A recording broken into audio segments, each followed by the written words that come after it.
Welcome to the Luminara Mindset.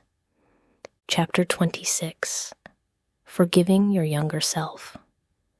We have explored the courageous act of forgiving others in order to free ourselves. Now we turn this powerful medicine inward.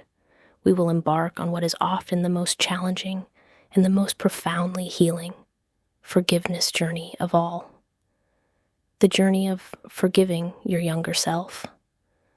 Of all the people we hold grudges against, the person many of us judge most harshly is the person we used to be. We lie awake at night, cringing at embarrassing moments from a decade ago. We carry the heavy weight of shame for choices we made in our youth. We hold ourselves hostage to past mistakes, refusing to grant ourselves the same grace and understanding we might readily offer to a friend. This self-inflicted burden of regret is a heavy anchor that keeps us from sailing freely into the waters of our present and future. Today, we are going to learn to cut that anchor rope. The first and most important principle to embrace is this. Your younger self did the absolute best they could with the knowledge, the resources, and the level of consciousness they had at the time. Let that land. They did not have the wisdom you have now. They did not have the life experience you have now.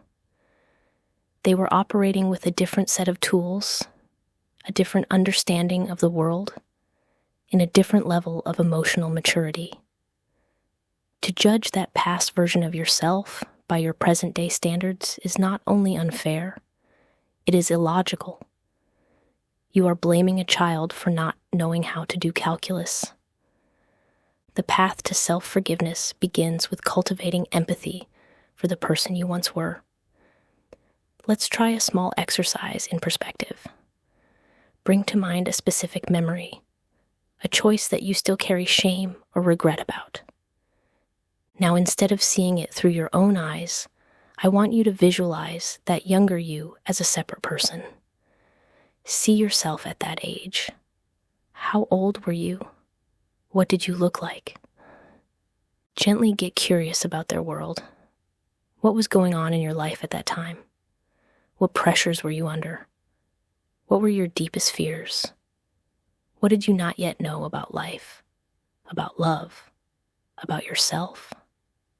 See this younger person not as a failure, but as someone who was learning, struggling, and most likely trying to survive in the only way they knew how.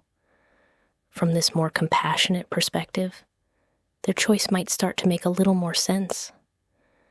Perhaps it was a misguided attempt to find love, to feel safe, to belong, or to escape pain. When you can see this younger self with the same empathy you might offer to a dear friend, you can begin the active practice of forgiveness. First, acknowledge the action and the pain. Clearly and gently state what happened and the pain it caused you or others. I acknowledge that I made a choice that hurt someone I cared about, and I have carried the guilt of that for years. Next, validate the feeling. Acknowledge the regret or shame without judgment. I allow myself to feel the sadness and shame around this memory. Then, offer understanding. Speak directly to that younger version of yourself with the compassion you have just cultivated. I understand you were scared and feeling lost. I understand you were just trying to protect yourself from getting hurt. I understand you didn't have the tools to handle that situation any differently.